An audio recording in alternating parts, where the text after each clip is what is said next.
Halo teman-teman, output lagi ya. Oke, kita awali video ini dengan pamer dulu. Saya dapat juara 2 di adu CP. Hahaha, puji aku teman-teman. Enggak, deng. Dan ini sesuai memang target saya kemarin ya, masuk 3 besar. Buat dapetin ini border, title, gimana ya? Jadi berasa lebih ganteng gitu. Astaga anjas. Kayak gitu ya. Oke. Oke, lanjut kita hari ini mau fokus ngasih review dan saran Pokemon-Pokemon yang bagus di build di early, karena dari kemarin tuh saya dapat pertanyaan tuh banyak, kayak di setiap video tuh ada yang nanya itu. Oke. Jadi saya mau ngasih beberapa saran Pokemon. Oke, sebelumnya saya disclaimer dulu. Pokemon yang bakal saya sarankan di sini itu memenuhi 3 aspek ya. Yang pertama itu gampang di build. Jadi di buildnya tuh bukan yang susah banget ya, lebih gampang. Oke. Terus yang kedua, Pokemon ini tuh enak buat story, karena yang awal-awal tuh yang kalian perlukan adalah pasti story. Tapi juga bakal bisa dipakai buat PvP. Oke. Aspek yang ketiga, Pokemonnya bakal masih bisa dipakai sampai late game atau sampai pertengahan. Jadi ada yang bener-bener sampai late game pun tuh masih bagus kayak gitu. Eh Sebenarnya ya, Pokemon tuh hampir semua Pokemon tuh bisa dipakai teman-teman, kayak tergantung strateginya kalian. Cuman di sini yang menurut saya ya, ini pribadi saya suka. Yang pertama ada Venomoth. Ini dari game Elf awal tuh saya masih suka banget sama Venomoth. Cuman memang yang di sini saya nggak build ya, biar cuacanya berbeda. Karena dia punya sleep powder ya, bisa quiver dance, terus move poolnya juga bakal berguna banget terutama di early. Itu sangat-sangat guna buat story, buat PvP pun juga sangat menyebalkan, karena di early ya sampai pertengahan itu yang bisa buat counter sleep jarang banget ada yang punya buat counter sleep ya. Jadi bener-bener ini kalau kalian mainnya bener bakal sangat-sangat menjengkelkan sekali sih Venomoth ini. Dan kalian bisa nyarinya di Karulean tuh, kalian bisa farming Venonat kemudian dijadiin Venomoth, atau nunggu rada jauhan lagi tuh kalian bisa pakai lure hijau buat farming Venomothnya kayak gitu. Tergantung kalian. Intinya ini salah satu opsi. Bisa dibilang dia itu versi light dari Butterfree kayak gitu ya. Kenapa nggak Butterfree aja? Nah, Butterfree ini saya juga bakal menyarankan untuk kalau kalian mau, kalian bisa build PvP-nya enak banget si Butterfree ini. Move pool-nya bisa dibilang mirip-mirip lah sama Venomoth yang tadi. Nah, bedanya apa? Yang bikin si Butterfree ini lebih bagus karena dia punya ability namanya Combonize. Di mana Combonize ini bakal meningkatkan akurasi, sehingga sleep dari si Butterfree ini memungkinkan pasti selalu hit kayak itu. Kayak hampir nggak bakal miss lah kayak gitu kalau ability-nya udah aktif. Nah, masalahnya Butterfree ini baru bisa quiver dance di level 40-an kalau nggak salah, 44 apa ya. Jadi kalau kalian build di early dulu, dia masih belum begitu berguna, paling cuma buat nge-sleep doang karena belum punya quiver dance kayak gitu ya. Oke, lanjut dari Gen 5 kita ada Liligan. Seperti yang kemarin saya sudah sarankan, Liligan ini enak ya, mirip-mirip sama Butterfree sama Venomoth tadi sebenarnya. Bedanya dia itu adalah tipe grass, di mana dia nggak akan bisa di sleep powder sama lawan. Jadi unggulnya di situ. Sama punya lead sheet, di mana lead sheet ini kita bisa kayak nyedot darahnya lawan tuh per turn gitu selama 8 turn kalau nggak salah. Jadi bakal enak banget, kita bisa nge-sleep, kita bisa ngisap darah lawan, kita juga bisa quiver dance buat ningkatin special attack sama special defense kita, sama speed juga. Jadi dia bakal kenceng banget, kuat, dan sangat berbahaya. Problemnya apa? Move poolnya dia tuh sedikit terbatas untuk attacknya. Jadi ya itulah salah ya, gak mungkin ada yang benar-benar perfect lah intinya ya. Oke, lanjut.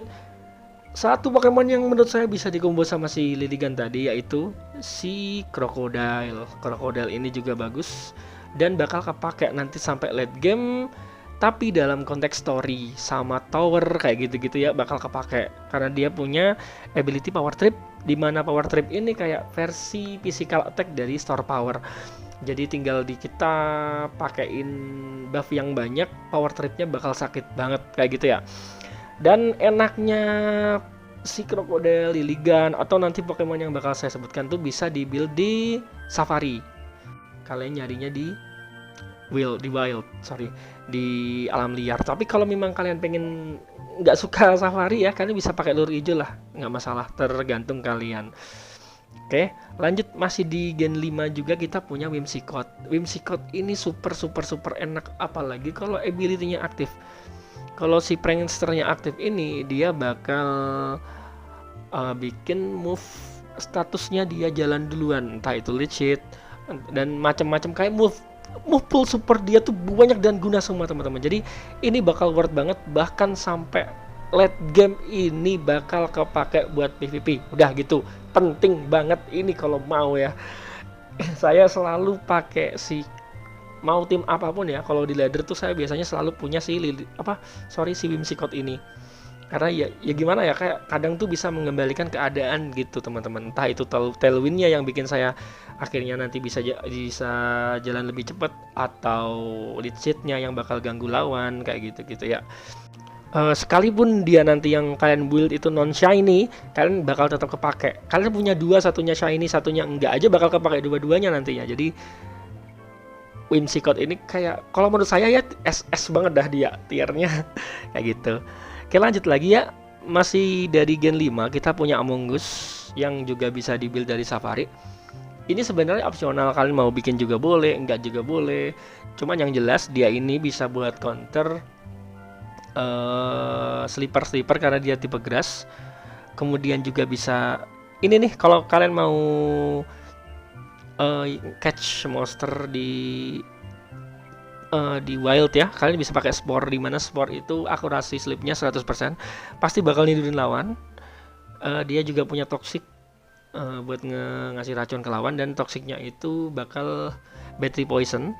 Jadi darah lawan akan berkurangnya banyak banget. Bisa pakai sintesis, bisa pakai clear smoke buat netralisir buffnya lawan. Dia punya ability regenerator yang bakal nge-heal sekian persen dari darah dia kalau dia ditarik. Jadi tiap kali tarik darahnya bakal nyembuhin diri, lempar lagi, tarik lagi. Jadi dia bakal annoying banget buat tank gitu ya. Apalagi kalau dia mungkin di build physical defense, kemudian pakai Intera, kayak wah bakal enak banget. Ditambahin red card, biasanya kombonya gitu teman-teman. Oke, lanjut lagi ya ke next Pokemon. Kita punya Gholdengo. Gholdengo itu Pokemon yang sangat kuat menurut saya ya, karena punya nasty plot. Move pool-nya itu juga lumayan kuat. Ada Shadow Ball, ada Make It Rain. Kemudian dia juga punya recover untuk jaga darah ya. Yang paling OP dari si Gholdengo ini adalah ability-nya teman-teman. Bacanya gimana? Good as Gold. Itu bagus banget karena dia bakal menonaktifkan segala macam status yang mengarah ke dia. Jadi nggak bakal ada yang aktif, entah itu lead sheet, entah itu sleep powder, apapun status move nggak akan ada yang bisa masuk ke dia. Jadi saya benar-benar kuat ini nih. Sayangnya kalau di early dia masih kurang karena nggak bisa pakai nasty plot. Nasty plotnya kebukanya di level tinggi. Jadi sebenarnya nggak masuk ke list. Cuma nggak apa-apa lah, lanjut dulu ya. Ini kita punya Glimmora. Glimmora ini salah satu support. Kalau menurut saya support ya, karena dia, kalau saya pakai dia ini lebih kepakainya ke arah Toxic Spike-nya sama Steel Rock-nya. Jadi ini dua trap yang menurut saya lumayan annoying, karena rata-rata tuh pada bawa Dragonite, ada yang bawa Charizard. Jadi kalau kena Steel Rock itu pasti sangat keganggu banget gitu, nggak bisa gonta-ganti Pokemon dengan nyaman gitu, darahnya bakal kepotong dikit-dikit. Terus dia juga punya acid spray buat nurunin defense-nya lawan. Jadi ya bagus lah itu intinya. Menurut saya ini nih, ada satu lagi, Revavroom.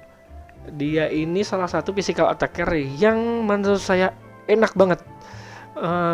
Ability-nya Overcoat itu bisa bikin dia tahan dari sleep powder atau powder move yang lain, jadi bakal aman. Tapi yang paling bikin ngeri menurut saya kombinasi ya Sivgear sama Citon, karena bisa counter para support di luar sana, bisa counter sleeper juga ya, karena Sivgear itu nambahin speed 2, attack plus 1.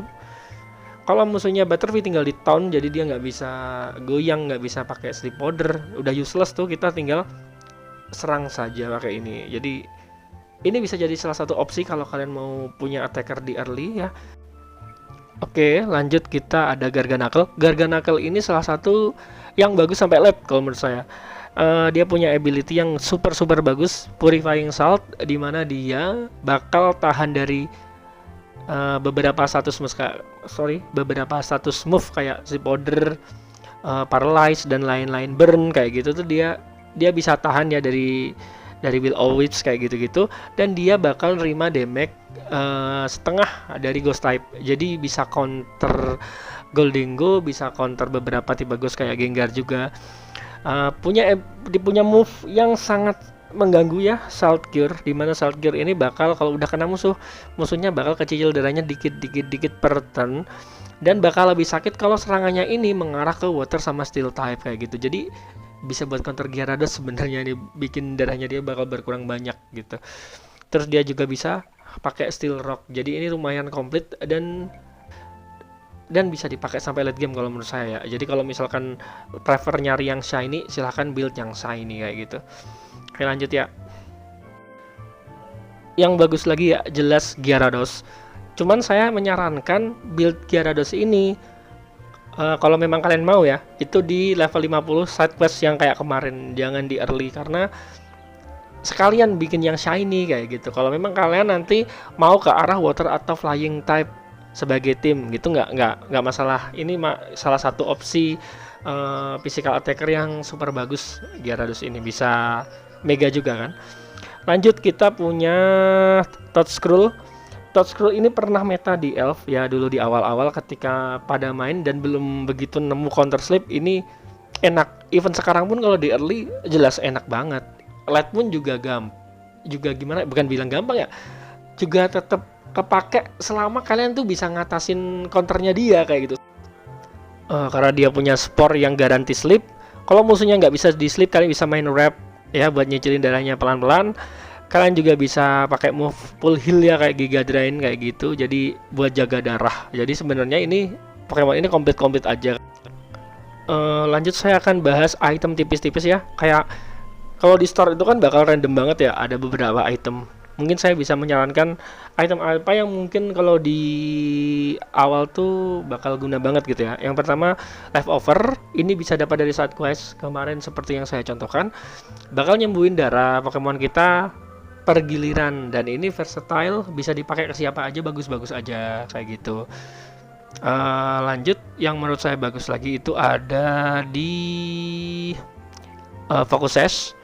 Ini juga bisa dipakai ke siapa aja, dimana kalau kita kena serangan itu nggak bisa mati dalam sekali hit, jadi masih nyisain 1 darah. Ini bagus banget buat di combo sama beberapa Pokemon. Bisa mengembalikan keadaan kadang-kadang tuh kalau pakai item itu kayak gitu. Terus saya juga merekomendasikan Binding Band, dimana kalau dia udah di upgrade starnya untuk Pokemon Trapper itu bakal ngurangin darah lawannya gila-gilaan. Bakal gila-gilaan banget. Ini enak banget menurut saya ya. Kalian bisa pakai ke Butterfree Infestation, itu juga enak. Ya terserah kalian lah nanti buildnya kemana ya. Quick Claw ini juga bakal guna banget, bikin kita move di awal ya. Jadi bakal bisa mengembalikan keadaan juga, karena speed itu penting teman-teman. Nyerang duluan tuh penting kadang tuh ya. Oke, sebenarnya semua item di sini tuh guna, cuman kadang ada beberapa item yang spesifik untuk Pokemon tertentu. Di sini Mirror Herb itu juga bakal sangat guna, karena kebanyakan musuh itu pasti bakal ngebuff duluan. Si Mirror Herb ini bakal mengcopy buff dari lawan, jadi kita tinggal diam saja udah mengcopy buffnya dia, dan kita bisa nyerang kayak gitu. Jadi musuh tuh banyak berpikir banget nih mau ngebuff, tapi kok di copy sama lawan kayak gitu. Jadi annoying nih item sebenarnya. Udah, sementara itu dulu yang bisa saya rekomendasikan untuk item. Yang lain emang nggak bagus bro, bagus ya, kayak Red Card tadi tuh bagus juga, cuman kalau kalian harus punya prioritas, saya menyarankan yang tadi gitu. Kalau yang kayak yang lain-lain ini kalau dapat dia bagus-bagus aja tuh teman, sangat-sangat bagus malah kalau kalian udah punya vision mau build ke arah mana. Tapi kalau belum, tadi itu bisa jadi opsi item yang bisa kalian beli karena versatile, bisa dipakai ke mana aja. Oke, sementara gitu dulu. Kalau ada pertanyaan yang lebih, kalian bisa komen kayak gitu ya. Oke, makasih. Bye.